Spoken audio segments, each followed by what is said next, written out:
Hello, and thank you for joining me on the Dr. Suzette Glassner podcast. Don't forget to hit like and subscribe if you want to continue to learn from me. I am often asked, how do I talk to my loved one, my friend, or my coworker about their substance use? I am worried, but I am also really afraid to bring up this subject because I think it's going to make the other person defensive or mad at me, or I'm going to say the wrong thing and set them off, and it's going to have negative impacts on our relationship and not help anyone at all. That's a very understandable concern and worry because substance use is something that people tend to feel very ashamed of when it's brought up. And it's really easy to put somebody on the defense about that topic, and that doesn't usually end well. So we're just going to briefly go over 3 techniques that you can use when you're talking to someone about a very sensitive topic that you're worried is going to make them defensive and ultimately that you're going to suggest that they change. The first one is listen and don't tell. What I mean by listen, don't tell is not don't tell them anything that you're concerned about, but it's just coming from a place of being committed to listening to what they have to say. So you're not going to interrupt them. You're not going to answer for them. And this is harder than it sounds. I would keep this part very brief though. I would not go into it while they're sitting on the other side of the conversation, bubbling up internally and getting all defensive and thinking of every counterpoint to you. I would keep it brief and say, hey, I've just noticed that there's something a little different about the way you've been acting when you're drinking or about how much you've been drinking. And I just wanted to check in with you and see if you're okay and or if you've noticed anything like that. And that's it. Then you open up the floor for them to say, yes, I've noticed that. No, I haven't. I don't think there's anything wrong with the way that I'm drinking. And then whatever they say to you, you just try to show them you're listening by reflecting it back. Like, okay, well, it sounds like you're not worried about this at all. It sounds like maybe you don't even feel like it's different from the way that you were drinking before. And even a statement like that, if it's truly genuine, it might open them up to change their statement and to say, well, maybe it is a little different, but I'm not worried about it. And then you could reflect that back and say, okay, so you've noticed a little bit of what I have, but it's not something you're concerned about right now. Maybe I'm alone with that. And then wait and see what they say. But you're going to try to have this continuous back and forth where maybe you ask them a few questions like, well, what have you noticed is different? Or is there anything about it that concerns you? Or do you feel like if things stayed the same way that they are right now for a while, that would be okay? Or would that worry you? So you ask them a few different kind of clarifying questions, but then you really truly give them the floor and listen carefully to what they have to say. And even if you don't get to a point in this particular first conversation where anything has changed, you've potentially opened up the door for them to have a conversation with you about this that is not inflammatory or angry or argumentative. So your goal is just to have a conversation and to show them that you're listening and that you care and to express some concern, but not in an overly dramatic or intense way. That's what I mean by listen and don't tell. And when I say don't tell, I mean don't tell them what you think they need to do. Don't tell them what they should be doing. Don't tell them what you think is wrong with them. In this initial conversation, you're playing a role more as a listener than as an advice giver. And that's how you're starting to build that rapport that will enable you to give them advice maybe a little bit later. The second piece of advice I have may seem very counterintuitive, and that is to not be afraid to acknowledge that there's something positive for them about drinking or using substances. And the reason you want to do that is because when you come at someone with this sort of mindset that everything is bad about drinking, everything is bad about cannabis, everything is bad about some other drug that you're worried about them doing, let's say stimulants, then you lose the credibility that a person who's showing that they understand the reasons for another person doing these things would have. And you want that credibility because that's going to open doors for you to be able to make suggestions later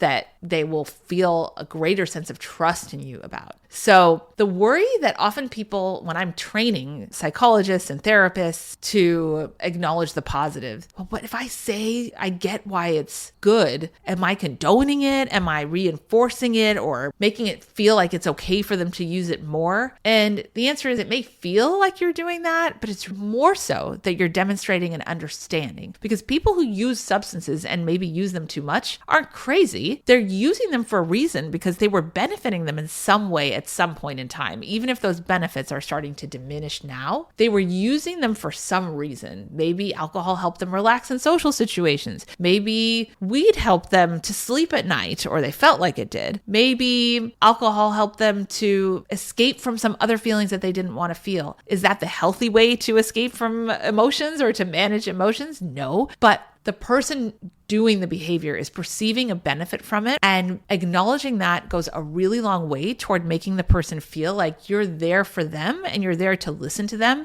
And again, it gives you more credibility when you want to turn around and say, okay, like, I understand. You've been finding that this helps you relax, or it helps take the edge off after a long and stressful day. You have a really stressful job. Showing that understanding then gives you the currency and credibility to be able to turn around and then say, okay, so I get it was benefiting you. Is there anything that you feel like it's doing now that is not beneficial? Because I see some differences in you that are a little bit worrisome. You have the credibility to say something like that after you've acknowledged that you get what they were getting out of it. And making that statement is not going to make a person more likely to engage in an addictive behavior. It's actually going to help make them more likely to come out of that set of behaviors with your help because they feel understood. My third piece of advice is show compassion even when it's hard to. And the reason I say even when it's hard to is because when you see somebody doing something that is self-destructive, like repeated drinking or substance use in a way that leads to some very impactful consequences, not only on that person, but on people around them, it can be very frustrating to watch them do these things. And it seems so clear to you that they need to change in some way, but yet they still keep on doing the same thing over and over again. And that is the nature of addictive behaviors.